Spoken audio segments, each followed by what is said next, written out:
Jadi pada video kali ini teman-teman saya akan mereview yaitu sebuah kit ya, sebuah driver yaitu produk dari Ranik yaitu Majesty Stereo Active Speaker PMPO 1700 watt plus mic dan echo. Artinya ini sudah ada micnya dan sudah ada echo-nya dan juga dilengkapi dengan subwoofer sistem ya.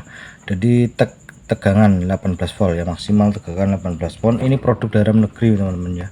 Jadi kita langsung buka aja ya teman-teman isi dalamnya. Nah oke teman-teman, ini adalah produknya ya teman-teman. Produknya seperti ini ya, saya singkirkan dulu kardusnya. Ini adalah produk dari Indonesia ya, karya anak bangsa ya teman-teman ya. Jadi ini adalah produk dari Ranik ya teman-teman. Ini yang kemarin saya beli itu di toko online, harganya sangat terjangkau, tidak terlalu mahal teman-teman ya.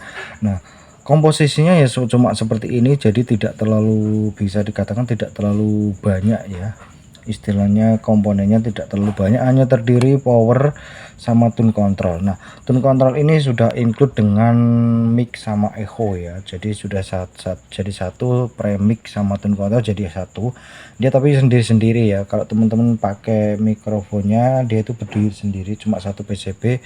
Untuk volumenya hanya khusus out in ya, hanya khusus untuk multimedia musik aja.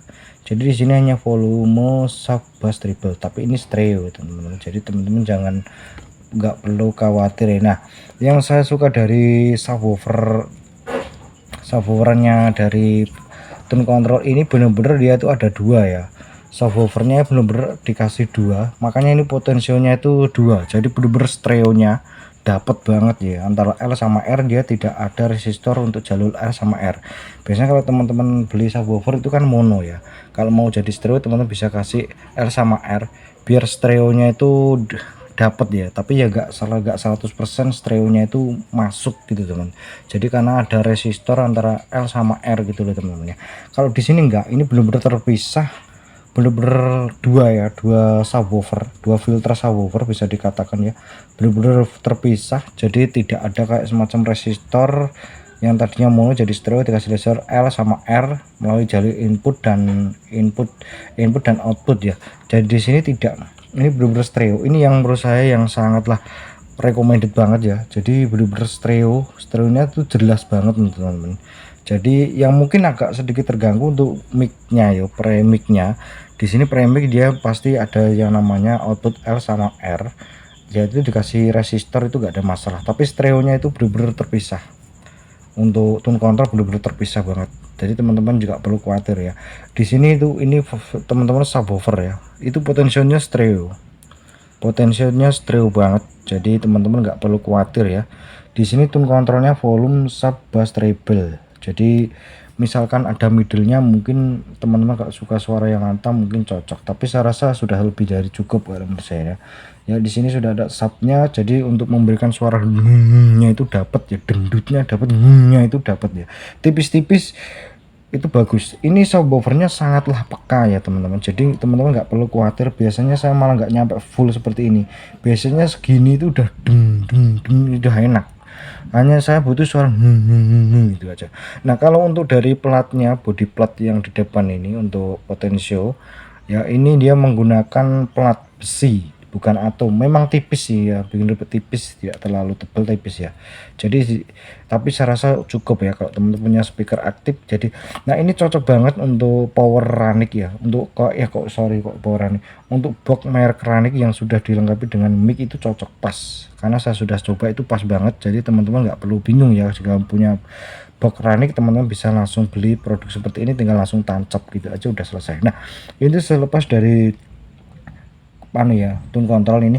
Nah terus tune control ini teman-teman nggak perlu bingung, teman-teman nggak perlu nyari terus ini suplainya gimana ya. Nah suplai tune control ini dia diikutkan dengan satu PSU utama. Jadi ini PSU utamanya teman-teman, jadi ini PSU utamanya, teman bisa lihat ya, ini PSU utamanya dia juga sekaligus untuk suplai tune control. Dan jangan khawatir, di sini sudah ada yang namanya dioda zener. Nah dioda zener ini yaitu 2 kali ZD 12 volt, maka tune control ini disuplai 12 volt. Jadi teman-teman nggak perlu khawatir, karena di sini sudah ada dua zener, dua. Yang ini adalah PSU nya, ini adalah elko nya teman-teman. Elko nya kecil, sedangkan ini adalah resistor kalau nggak salah 220 ohm ya. cuma itu aja ya, resistornya cuma ada 2 teman-teman. Jadi ini diikutkan sama ini. Jadi di sini itu sebenarnya sudah ada kawat jumper ya teman-teman, sudah ada kawat jumpernya di sini sudah ada ya. Nah ini udah ada kawat jumper untuk suplai ke menuju ke tune control. Teman-teman bisa diurutkan, ini adalah kawat jumpernya kecil ini sebenarnya ya teman-teman. Pokoknya intinya praktisnya. Nah di sini adalah untuk tegangan dari trafo, dimana tegangan ini dia hanya bisa saya katakan hanya mampu di 18 volt ya teman-teman. Bisa ini kasih tegangan aja langsung, ini CT, ini AC nya ya, ada 2 ya AC. Jadi teman-teman tinggal pasang ke trafo aja ya, nggak perlu bikin PSU sendiri, nggak ada masalah. Nah di sini kalau teman-teman lihat elko nya sendiri ukurannya memang cilen, yaitu cuma 50 volt 4700 mikro. Jadi bisa saya pastikan ya memang masih kurang sih ya untuk ukuran, tapi kalau menurut saya kurang. Tapi kalau untuk ukuran power yang menurut saya di sini saya bilang kecil tapi tidak mini ya, maksudnya bukan terus kecil tuh mini, bukan. Nah ini bukan keluarga power mini ya teman-teman. Jadi saya rasa udah cukup ya. Kalau teman-teman mau ganti yang lebih besar, ini bisa dilepas PSU, ganti PSU manual sendiri, jadi nggak usah pakai PSU ini juga nggak ada apa-apa ya teman-teman ya. Kalau teman-teman dirasa mau ganti elko nya sendiri juga nggak ada masalah, diodanya biarkan di sini juga nggak apa-apa. Nah ini adalah powernya di sini ya, ini adalah powernya untuk TIP. Pada drivernya dia menggunakan TIP 4142 ya, jadi seperti ini. Terus kita untuk transistor finalnya dia menggunakan Sanken. Tentu Sankennya bukan Sanken yang kualitas apa tinggi ya, menurut saya kualitas biasa ya. Ada yang mengatakan kualitasnya kualitas gini atau kualitas gitu ya teman-teman. Maklum mengingat harga yang sangat terjangkau, teman-teman bisa ganti mungkin transistor Toshiba ya, itu bisa diganti teman-teman, bisa ganti transistor Toshiba aja nggak apa-apa ya teman-teman ya. Nah tetap teman-teman kalau misalkan meskipun sudah diganti dengan transistor Sanken mahal, tetap juga ini teman-teman tidak bisa disuplai di 25 volt, maka yang kena nanti drivernya, komponen ini adalah over panas, bisa kebakar. Beberapa resistor itu bisa kebakar, salah satunya resistor yang di sini ya, ini yang berapa 330 ohm atau berapa sih. Nah ini biasanya kosong teman. Dan juga yang ini loh, yang resistor ini dia tuh apa ya, yang tertuju ke driver itu juga bisa kosong ya teman-teman ya.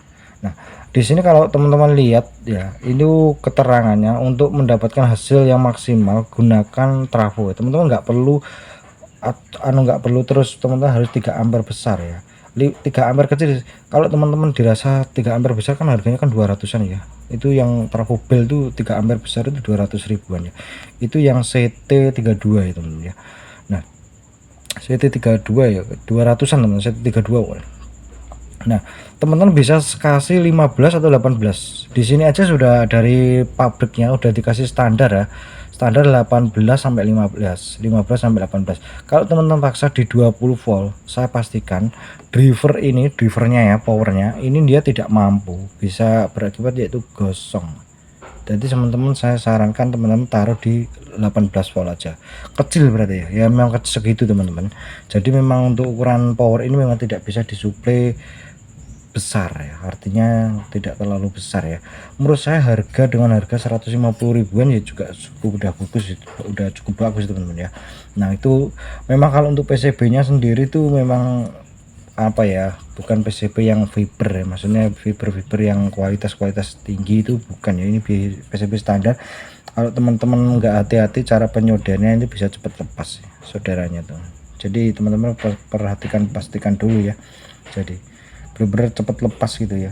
Nah di sini memang untuk potensialnya sendiri teman-teman bisa ganti mana yang kira-kira mau diganti. Saya sarankan kalau mau mengganti, nggak mau keseluruhan, takut biayanya nanti lebih, teman-teman bisa ganti yang volumenya aja ya, volumenya aja. Ini kan sering dibuka ya, bukan untuk buka YouTube, atau sama subnya itu. Atau mungkin kalau teman-teman mungkin dirasa mau mengganti semua, silahkan ganti semua aja, nggak masalah. Kalau untuk mic echo ini ya nggak ada masalah ya, mungkin teman-teman nggak tahu mau dipakai setiap hari atau enggak, saya terserah teman-teman. Kalau volume ini pasti kan diputer buka tutup ya, volumenya ini yang kadang apa ya, kadang connect kadang enggak. Teman-teman bisa ganti yang lebih bagus ya, potensinya lebih bagus. Ikuti ukurannya di sini 50K ya. Nah ini yang menurut saya saya akui jujur, menurut saya tune controlnya itu bagus. Untuk subwoofernya dia sini stereo, bukan subwoofer filter yang mono ya, bener-bener ini stereo. Jadi bener-bener dapat stereonya banget. Stereonya itu bener-bener kelihatan terpisah, bener saya jamin, karena dia menggunakan filter subwoofer yang stereo. Kadang memang ada beberapa tune control, kadang filter subwoofer kan mono ya, tapi tetap dia keluarnya nanti tetap LR ya, stereo.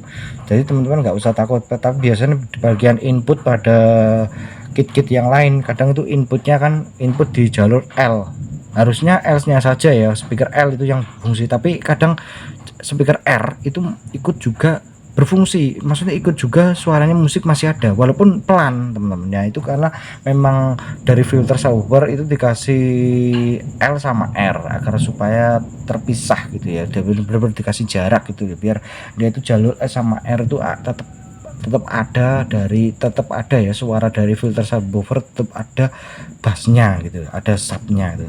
Kalau ini enggak, ini bener-bener dikasih bener-bener stereo ya. Ini loh subwoofernya ini potensial stereo. Memang ada sih filter subwoofer yang stereo juga ada teman-teman, cuma nggak perlu khawatir kok cuma. Nah, selepas ini kalau misalkan dari segi kekurangannya apa ya teman, yaitu salah satunya dia tidak bisa disuplai terlalu tinggi, artinya 18 volt sampai 15 volt aja. Terus untuk elko nya juga cilen, saya rasa untuk elko yang ukurannya hanya 50 volt 4700, saya rasa teman-teman ya bisa dikategorikan ya cukupnya di trafo 3 ampere atau 5 ampere, itu kecil ya teman-teman. Jadi kalau teman-teman paksa di 3 ampere atau 5 ampere, kalau 3 ampere besar itu mungkin masih bisa di 15 volt, tapi kalau untuk 18 volt saya tidak menyarankan sih teman-teman ya. Tapi kalau teman-teman mau nekat silakan, tapi saya menyarankan di 3 ampere kecil atau 5 ampere kecil aja itu udah bagus teman-teman. Untuk suplai kit ini saya rasa udah cukup bagus banget, sudah bagus lah teman-teman ya. Ini produk dari Ranik teman-teman, ini sebenarnya produk ini udah cukup lama di pasaran, udah banyak yang beli ya.